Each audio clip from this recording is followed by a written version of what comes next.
Hello friends, आपका हमारे YouTube channel geography with Aftab में स्वागत है। आज का जो हमारा टॉपिक है वह है ब्रह्मपुत्र नदी तंत्र। इसके पिछले वीडियो में हमने सिंधु नदी तंत्र का अच्छे से अध्ययन किया और आज का जो हमारा टॉपिक है वह है ब्रह्मपुत्र नदी तंत्र। सबसे पहले हम इसके उद्गम स्थल को देखते हैं कि यह नदी कहाँ से निकलती है और किस किस देश में बहती है और इसका विस्तार कितना है और ये कहाँ गिरती है। तो सबसे पहले हम उद्गम स्थल को देखते हैं। ब्रह्मपुत्र नदी मानसरोवर झील के किनारे से चेमायुंगडुंग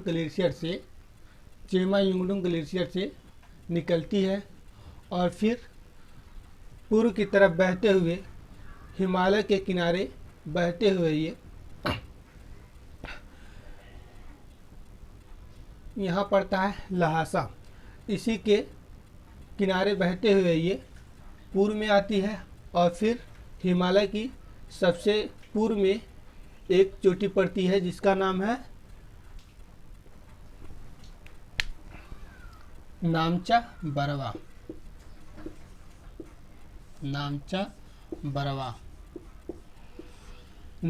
बरवा से यू टर्न लेते हुए ये भारत में यांगयाक दर्रे से एंट्री करती है। यहाँ पे पड़ता है यांगयाक दर्रा और फिर यहाँ से भारत में ये एंट्री करती है और फिर ये असम की घाटियों में बहती है। असम के घाटियों में बहती हुई ये आगे जाकर के बांग्लादेश में मिलती है और बांग्लादेश में इसको अलग नाम से जाना जाता है और फिर चीन में इसे अलग नाम से जाना जाता है और भारत में इसे हम अलग नाम से जानते हैं। जाकर के ये गंगा नदी से मिल जाती है। तो इसके हम नामों को देखते हैं कि ये किस किस नाम से कहाँ कहाँ पर जानी जाती है। सबसे पहले चीन में इसे हम सांगपो के नाम से जानते हैं। सांगपो का अर्थ है पवित्र करने वाली। इसका अर्थ है सांगपो का अर्थ है पवित्र करने वाली। और फिर नामचा बरवा से ये यू टर्न लेते हुए ये भारत में एंट्री करती है और जहाँ से एंट्री करती है यहाँ पे एक दर्रा पड़ता है जिसका नाम है यांगयाप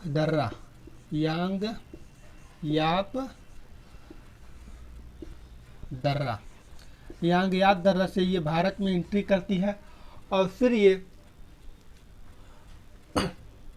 अरुणाचल प्रदेश में बहती है। अरुणाचल प्रदेश में इसे हम सियांग के नाम से जानते हैं। किस नाम से जानते हैं? जब ये अरुणाचल प्रदेश में बहती है तो इसे हम सियांग के नाम से जानते हैं। सबसे पहले सांगपो, जो कि चीन में इसे सांगपो के नाम से जानते हैं और अरुणाचल प्रदेश में जब ये बहती है तो इसे हम सियांग के नाम से जानते हैं। किस नाम से जानते हैं? सियांग के नाम से जानते हैं। और फिर ये आगे बढ़ते हुए ये असम की घाटियों में जब प्रवेश कर जाती है, असम की घाटियों में जब बहती है ये नदी, तो इसे हम ब्रह्मपुत्र के नाम से जानते हैं। यही इसका नाम है ब्रह्मपुत्र नदी, जो कि सदिया से लेके धुबरी तक इसे हम ब्रह्मपुत्र के नाम से जानते हैं। ये जो रेड कलर की लाइन है इसे ही हम यही ब्रह्मपुत्र नदी है और इसे ही सदिया से लेके धुबरी तक ही इसे हम ब्रह्मपुत्र नदी के नाम से जानते हैं। और फिर ये धुबरी से बांग्लादेश में प्रवेश कर जाती है। ये ग्रीन कलर की जो नदी है यही है जमुना नदी, जिसका नाम है ब्रह्मपुत्र नदी। बांग्लादेश में इसे हम जमुना के नाम से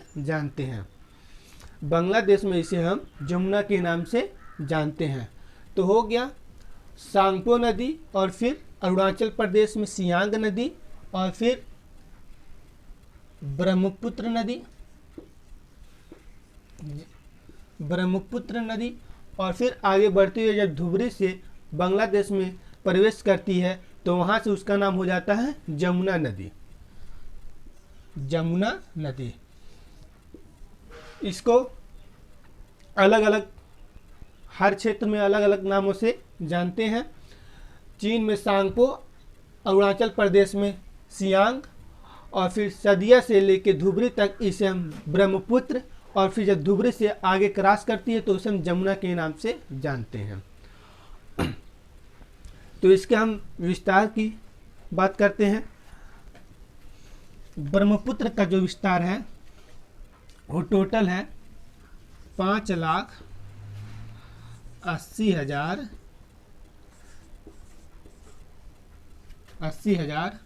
वर्ग किलोमीटर है।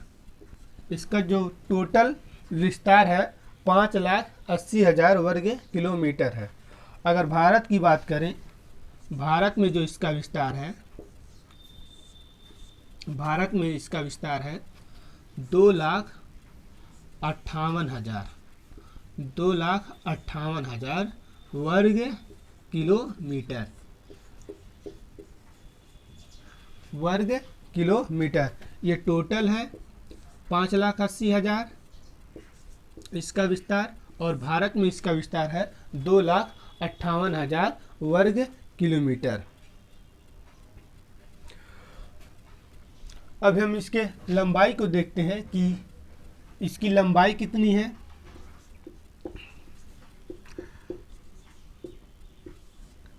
लंबाई जो है 2580 किलोमीटर, 2580 किलोमीटर। अगर हम भारत की बात करें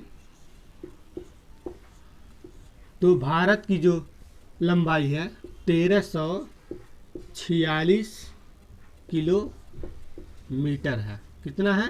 1346 किलोमीटर। टोटल लंबाई है 2580 किलोमीटर।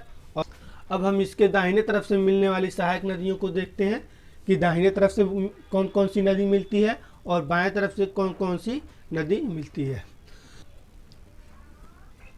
तो हम देखते हैं बाएं तरफ से मिलने वाली सहायक नदी। बाएं तरफ से मिलने वाली सहायक नदी जो है वो है दिबांग नदी, जिसे हम सिकांग के नाम से भी जानते हैं। किस नाम से जानते हैं? सिकांग के भी नाम से जानते हैं। ये नदी अरुणाचल प्रदेश से निकलती है और फिर आकर के ब्रह्मपुत्र नदी में मिल जाती है। दिबांग नदी जिसे हम सिकांग के नाम से जानते हैं, दिबांग नदी जिसे हम सिकांग के भी नाम से जानते हैं। और उसके बाद फिर आता है लोहित नदी। लोहित नदी ये आकर के ब्रह्मपुत्र नदी में मिल जाती है। और फिर आता है एक नदी बूढ़ी दिहिंग, बूढ़ी दिहिंग। ये तीनों नदी जो है आकर के यहाँ पे मिलती है। और फिर आगे बढ़ते हुए एक नदी मिलती है जिसका नाम है धनसिरी। धनसिरी के बाद आता है कपिली नदी, और कपिली नदी के बाद ये आगे बढ़ते हुए ये धुबरी से फिर बांग्लादेश में प्रवेश कर जाती है। और फिर यहाँ से एक नदी मिलती है बराक नदी, इसे हम बाद में देखते हैं। अब जो है दाहिने तरफ से मिलने वाली इसकी सहायक नदी जो है वो है दिहांग नदी। दिहांग नदी, दिहांग नदी जो है आकर के ब्रह्मपुत्र नदी में मिल जाती है। और फिर उसके बाद आता है सुवर्णसिरी। जैसे यहाँ पे था धनसिरी और वहाँ पे है, यहाँ पे है सुवर्णसिरी। और फिर उसके बाद आता है रंगा नदी, रंगा नदी, सुवर्णसिरी और फिर जिया भरेली। ये कुछ कठिन नाम है तो इसको आराम से आप अच्छे से नोट कर लीजिए। और फिर आता है भूटान से नदी जिसका नाम है बेकी नदी। भूटान से एक नदी आता है जिसका नाम है बेकी नदी। और फिर उसके बाद आता है मानस नदी। इनकी सहायक नदियों को देखिए, और ये क्वेश्चन नहीं पूछता कि कहाँ से ये नदी निकलती है, और इसकी सहायक नदियों को पूछता है कि ये इनकी कौन कौन सी सहायक नदी है। ब्रह्मपुत्र की दाहिने तरफ से मिलने वाली सहायक नदियों का नाम बताइए, बाएं तरफ से मिलने वाली सहायक नदियों को नाम बताइए, बाएं तरफ से मिलने वाली सहायक नदियों को नाम बताइए। अब बाएं तरफ से जो नदी है वो तो हमने देख लिया। अब दाएं तरफ से मिलने वाली सहायक नदियों में सुवर्णसिरी, दिहांग, रंगा, जिया भरेली, बेकी, मानस और फिर आता है जल ढाका। जल ढाका के बाद आता है तीस्ता नदी। तीस्ता नदी जो आकर के ये ब्रह्मपुत्र नदी में मिल जाती है। ये बांग्लादेश में मिलती है जमुना नदी से, जिसका नाम ब्रह्मपुत्र को बांग्लादेश में जमुना के नाम से जानते हैं।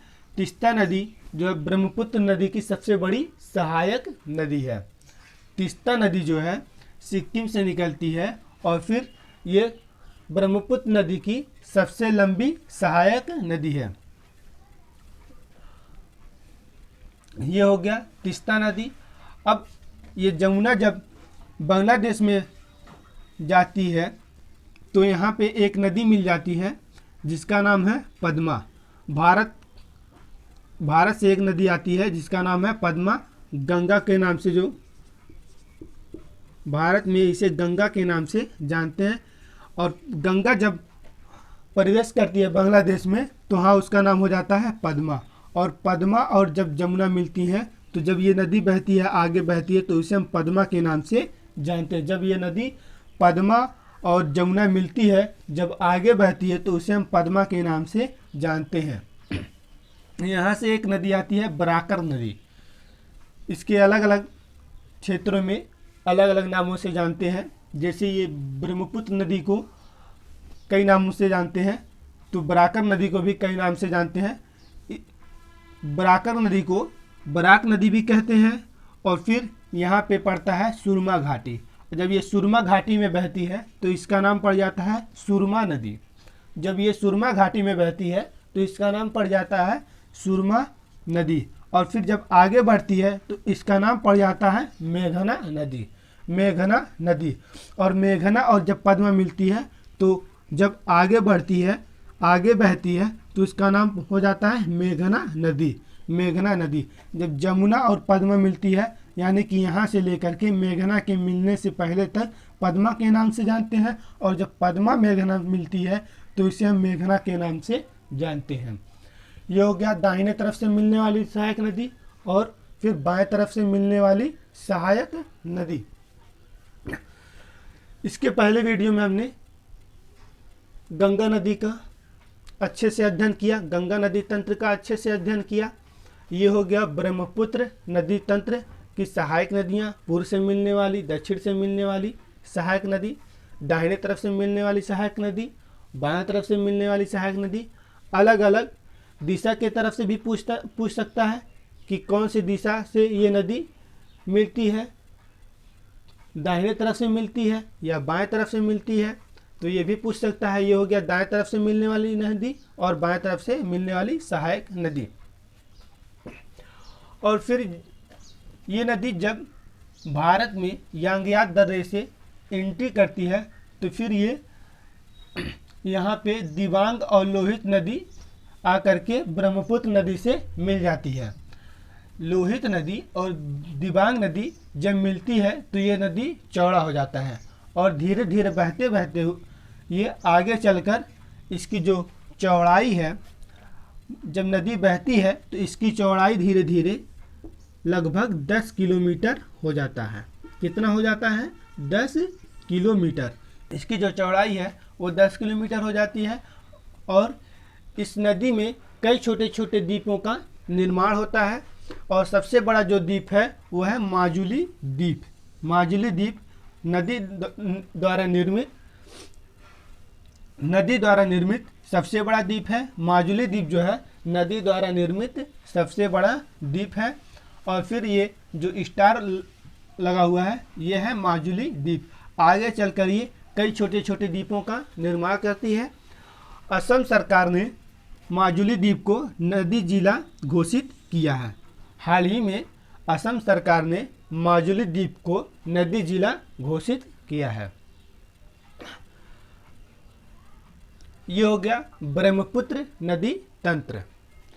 ब्रह्मपुत्र नदी तंत्र, इसके पहले वीडियो में हमने गंगा नदी तंत्र का अच्छे से अध्ययन किया और फिर सिंधु नदी तंत्र का अच्छे से अध्ययन किया और फिर ये तीनों चैप्टर मिलाकर के हिमालय नदी तंत्र आज कंप्लीट हो गया। हिमालय नदी तंत्र आज कंप्लीट हो गया। पिछले वीडियो में हमने एक क्वेश्चन पूछा था कि सिंधु नदी कहाँ से निकलती है और इसका ये कहाँ जा कर के गिरती है। तो सिंधु नदी जो है बोखरचू से यहीं से निकलती है, बोखरचू से निकलती है और फिर ये भारत में जाती है और भारत से ये फिर आगे बढ़ते हुए पाकिस्तान में चली जाती है और फिर पाकिस्तान से ये अरब सागर में गिर जाती है।